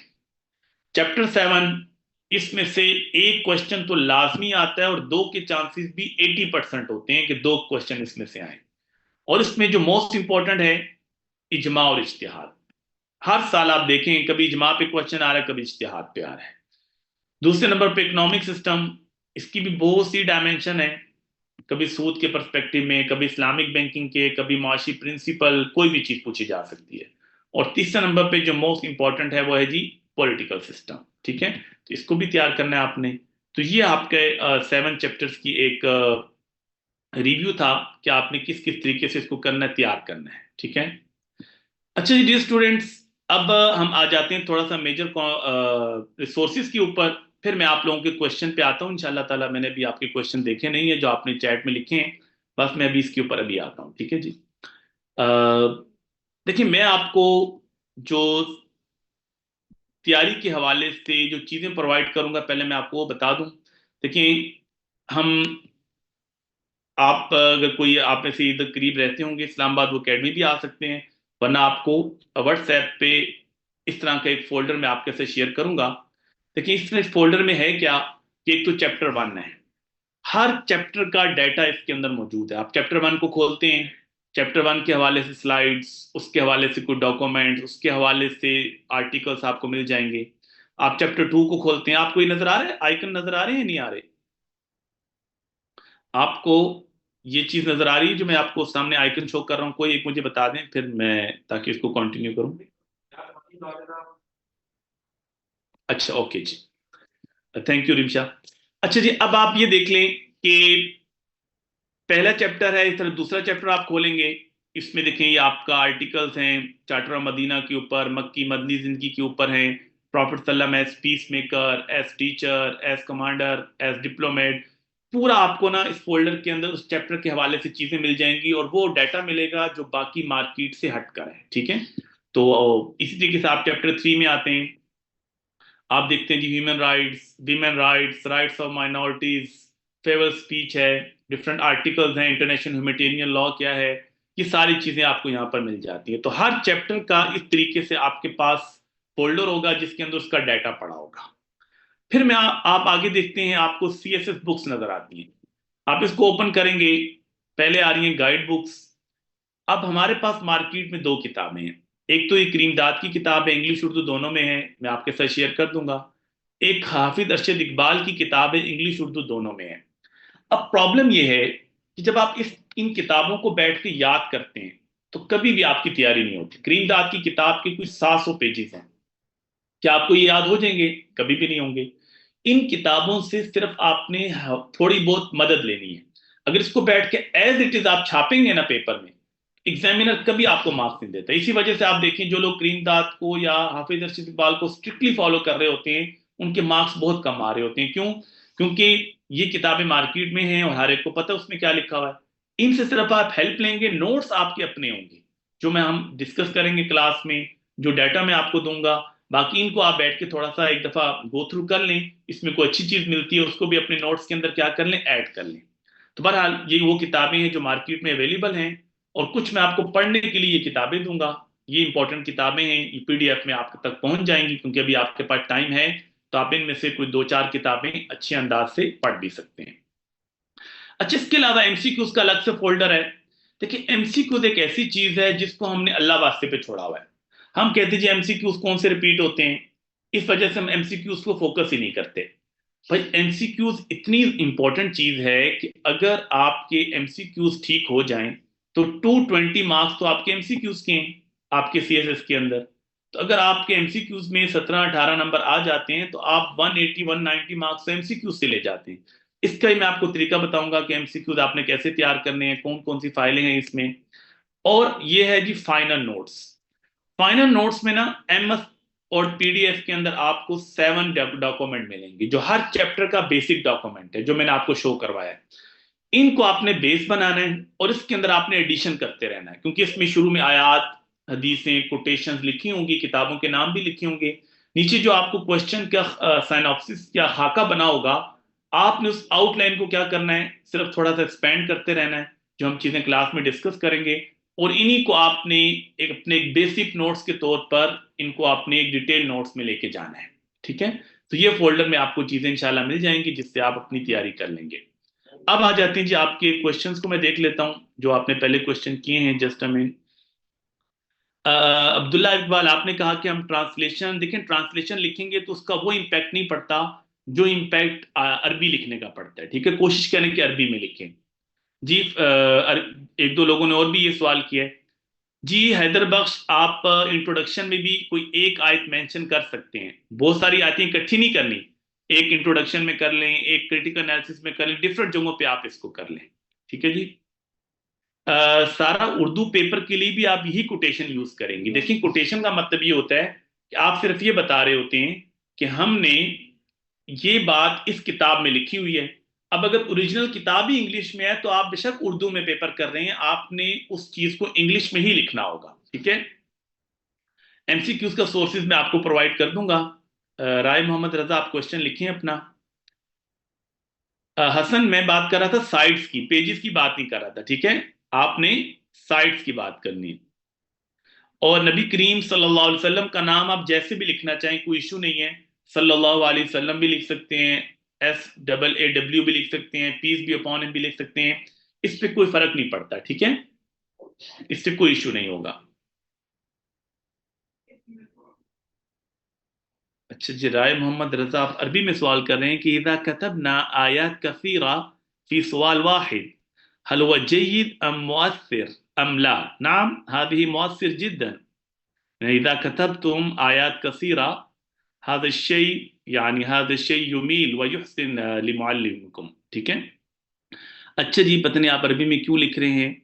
मुदस्सिर रहमान, आप कह रही हैं जी मैं 2025 में अपीयर हो रहा हूं, तो चांस पेपर डिले होने का आप देखें कोई पक्का नहीं पता, अफवाहें आ रही हैं। लेकिन आप ये मैनेजमेंट से पूछिएगा, वो आपको ज्यादा बेहतर बता सकते हैं। मोहित, आपने क्रिटिकल एनालिसिस के अंदर जब कोई भी आपने उसमें हेडिंग नहीं देनी। क्रिटिकल एनालिसिस में आपने हेडिंग नहीं देनी है। ठीक है? पैराग्राफ बनाना चाहें तो बना सकते हैं, और इंपॉर्टेंट चीजों को आप अंडरलाइन कर लें, लेकिन हेडिंग नहीं देंगे। अच्छा जी, काइंडली का उर्दू में। अच्छा, मैं उर्दू और मैं आपको बता दूं, देखें हम क्लास में तो उर्दू इंग्लिश तरह दोनों में ही डिस्कशन होगी। आपको स्लाइड वगैरह इंग्लिश में शो करूंगा और डिस्कशन हमारी उर्दू में होगी। देखिए, इंग्लिश उर्दू में कोई बहुत बड़ा फर्क नहीं है। प्रॉब्लम यह है कि उर्दू के अंदर भी अल्हम्दुलिल्लाह मेरे यहाँ पे स्टूडेंट्स ने उर्दू में भी 75, 76, 77 तक मार्क्स लिए हैं, और इंग्लिश में भी इतने ही नंबर लिए हैं, और दोनों में फेल भी हुए हैं। तो ये कोई गारंटी नहीं होती कि इंग्लिश में मार्क्स ज्यादा आते हैं, उर्दू में ज्यादा आते हैं। लेकिन उर्दू में कुछ प्रॉब्लम्स हैं, वो आप अपने जहन में रखिएगा। नंबर वन, उर्दू में हमारी हैंड राइटिंग बहुत गंदी होती है, और उसकी वजह से पेपर की प्रेजेंटेशन जीरो हो जाती है।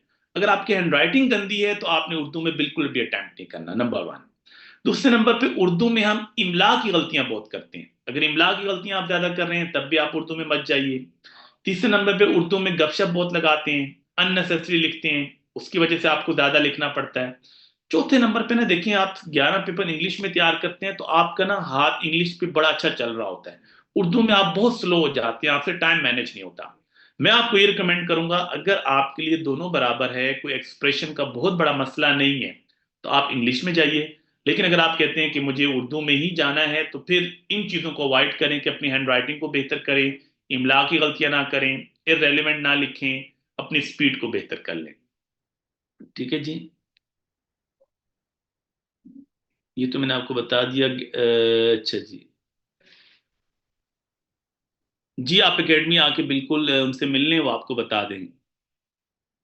अरबिक में मिस्टेक होती है जेर जबर की, तो आपने अरबी में जेर जबर लिखने ही नहीं है। यही तो मैंने आपको बताया कि अरबी में आपने बिल्कुल भी जेर जबर नहीं लिखने। जी वर्दा, मैं आपको, हम उर्दू में ही डिस्कशन करते हैं, लेकिन जाहिर है कि आप जो स्लाइड वगैरह हम इंग्लिश में चला देते हैं, और डिस्कशन इंग्लिश उर्दू दोनों में हो जाती है। उर्दू इंग्लिश की बात आपकी, वो मैंने आपको बता दिया है। सीधरा देखें, आउटलाइन बनाने को कुछ एग्जामिनर अच्छा समझते हैं, कुछ नहीं समझते। लेकिन अगर आपने बनानी भी है तो बहुत लेंथी नहीं बनानी, आपने आउटलाइन बिल्कुल शॉर्ट सी लिखनी है, यानी 5-6 लाइनों में आउटलाइन पूरी हो जाए। क्योंकि ऐसे की तो रिक्वायरमेंट हो रहा है ना कि उसके लिए आपको एक आउटलाइन के बगैर आपके ऐसे उस तरह से एक्सेप्टेबल नहीं होता, और उसमें आपने बहुत सी चीजें बतानी होती हैं। इसमें कुछ लोगों को अच्छा लगता है, कुछ को नहीं लगता। तो इस वजह से मैं आपको ना तो रिकमेंड कर रहा हूँ ना मना कर रहा हूँ, लेकिन अगर बनाएं भी तो बहुत ब्रीफली बनाएं, पूरा पेज आपने उस पर जाया नहीं करना। Mohammad Saeed Islamic history and culture का पेपर उर्दू में नहीं कर सकते आप, ठीक है, सिर्फ इस्लामियात में कर सकते हैं।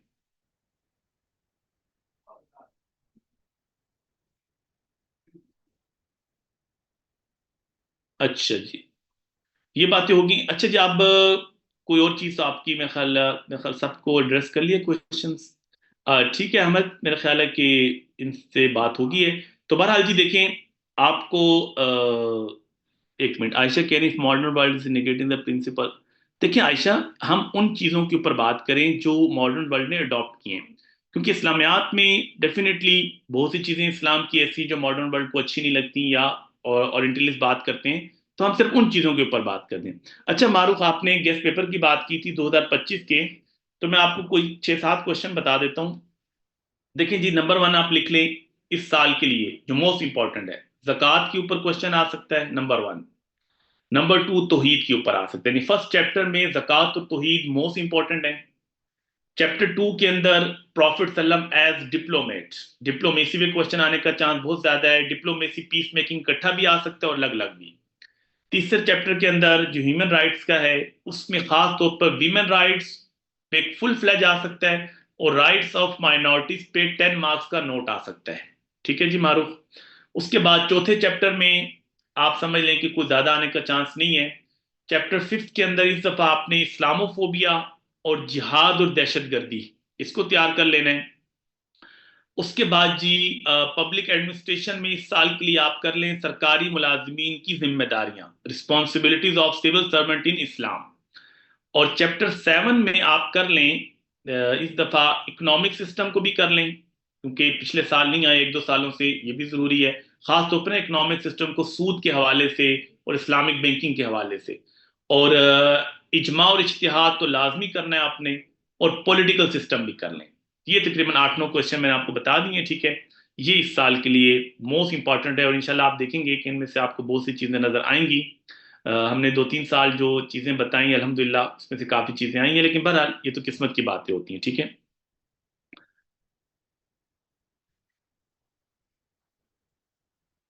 मोहित, मुझे नहीं पता कि आपका इसने इंट्रोडक्शन देखें जो आपका उसमें होता है ना ऐसे में, वो बहुत लेंथी होता है। मेरा नहीं ख्याल कि आप उस तरह से आप लिखेंगे इसको। ये एक ब्रीफ सा आपको मैंने इंट्रोडक्शन बताया है, उस तरह से बहुत लेंथी इंट्रोडक्शन आपने नहीं करना होगा उसमें, ठीक है। तो जी अहमद, आपको मेरी बात आ रही है? यस सर, नहीं जी, मुझे आपकी आवाज आ आमना, रही है। आमना आपने फुल तैयारी ही करनी है। ये रिस्क ना लिया करें सर किसी आपकी भी आवाज आ रही है सब्जेक्ट में। मुझे। जी जी, किसी भी सब्जेक्ट में आपने ये रिस्क नहीं लेना, ठीक है। फुल फ्लेज तैयारी करें। जब आप मोस्ट इंपॉर्टेंट चीजें तैयार कर ही लेते हैं तो पीछे कुछ बचता ही नहीं है।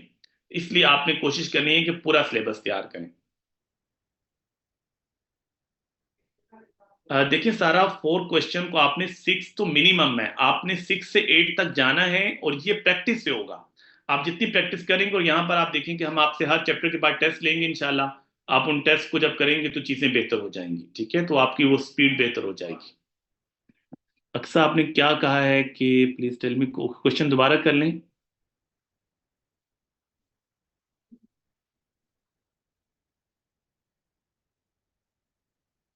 अक्सर आप अपना क्वेश्चन रिपीट कर लें।